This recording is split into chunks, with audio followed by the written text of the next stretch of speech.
have a word of encouragement for those of you who have endured extreme emotional and psychological narcissistic abuse. Now, if you have endured this kind of abuse, you are likely the kind of person who has trouble asking for help because your needs have never been met. Even in your childhood, you probably have grown up with narcissistic parents who always made you feel like you were a burden to them, who always made you feel unwanted and unloved and rejected.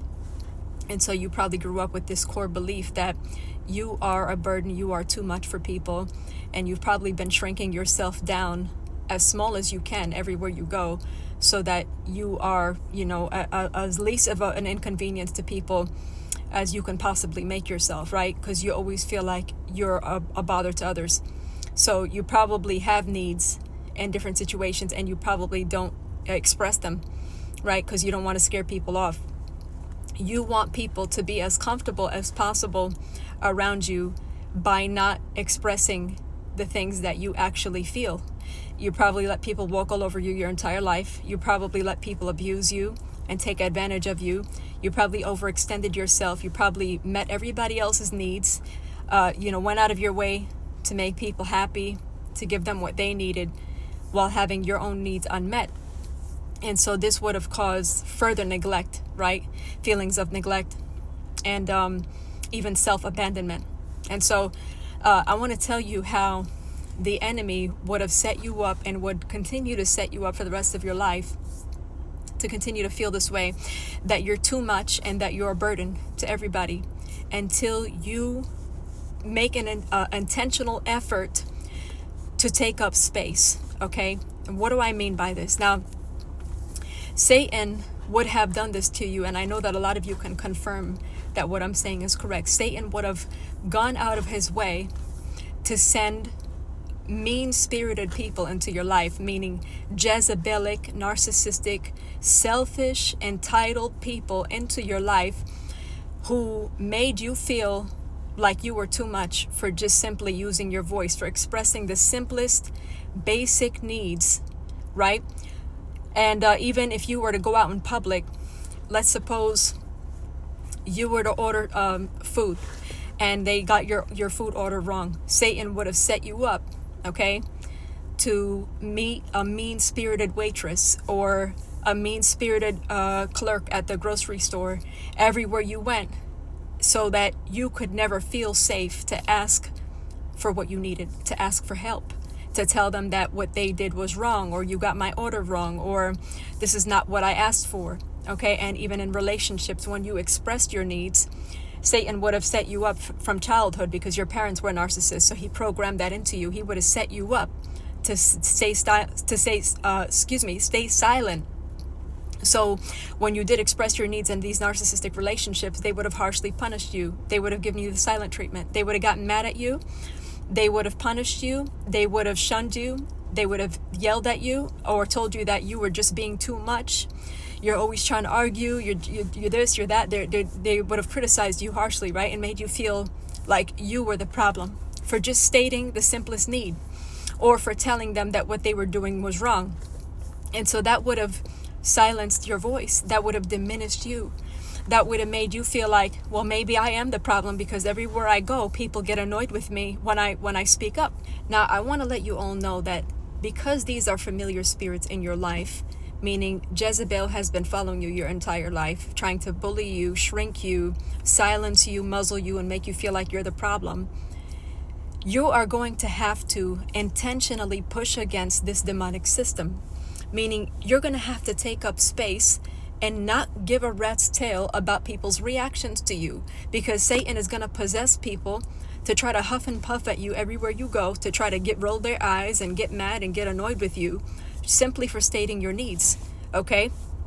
So you're going to have to intentionally allow God to thicken your skin, for lack of a better expression, thicken your skin in this area where you go and ask to send you go send your order back intentionally if they messed up your order and not care about the waitress being nasty.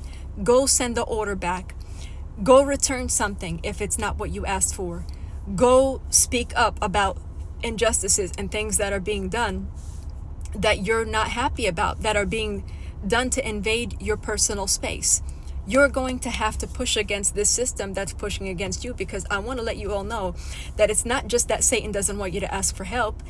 Satan is literally launching an attack against your identity. Okay, this is an identity attack. This is an attack to make you feel that you are a reject, that you're too much, that you're taking up too much space, that you ought to just shut up, be quiet, comply. Don't use your voice. Don't say anything. Just let people walk on you. Let people take advantage of you, because if you say something, then you are the problem. And they'll even accuse you of being the witch and the Jezebel, and you're the problematic one. You're the one who's always causing trouble. But it's not true, okay? If you are simply stating your needs and you're speaking up for what's right, and you're letting people know when they're hurting you, or when they're doing evil against you, or when they got your order wrong, or whatever the case may be, you are not the problem. Okay, it is not evil to speak up for yourself, but Satan is going to try to make you feel that you're the problem, that you are a bother, that, oh my goodness, you're such an inconvenience. Why don't you just be quiet? You're bothering everybody. You are going to have to resist the urge to shrink yourself and silence yourself and water yourself down to make people comfortable. If they're uncomfortable by you stating your needs, that's their problem. Okay? I'm not telling you to make a scene or just pick at little things to annoy people. I'm not telling you to do that. I am telling you to speak up for what's right, to let people know when they're invading your privacy, when they're hurting you, when they're disrespecting you, when they're mistreating you, when they're doing things even sometimes without their knowledge that is making you feel unloved, okay, or disrespected, or compromised, whatever the case may be. You're going to have to use your voice. You're going to have to use your voice, and do not care about these Jezebel's reactions to you. Okay, because let me tell you, I had to go through this same thing my entire life, and I really don't care. I'll share my own experience in this area to help somebody. I went through this system my entire life, where I was always made to feel like I was the burden. And I stayed silent. And you know where that silence got me? Absolutely nowhere.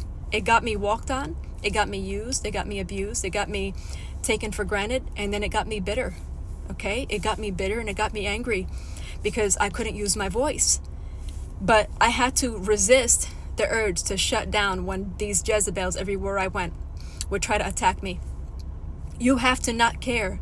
You got to have a spirit of, oh well. You got to have audacity in you to say, I don't care if you're mad about me speaking up. That is your problem. Don't internalize their reactions. Don't take their nasty, mean-spirited behavior to mean that you are an issue. You're the burden. It's not true. Okay? Of course you can be problematic if you're making a scene everywhere you go. Please don't make a scene everywhere you go. Amen? But simply using your voice does not make you a problem. And keep in mind that nobody actually respects a pushover. So take up space and use your voice, and the right people will find you. I hope this helps somebody. I love you all. God bless you in Yeshua's name.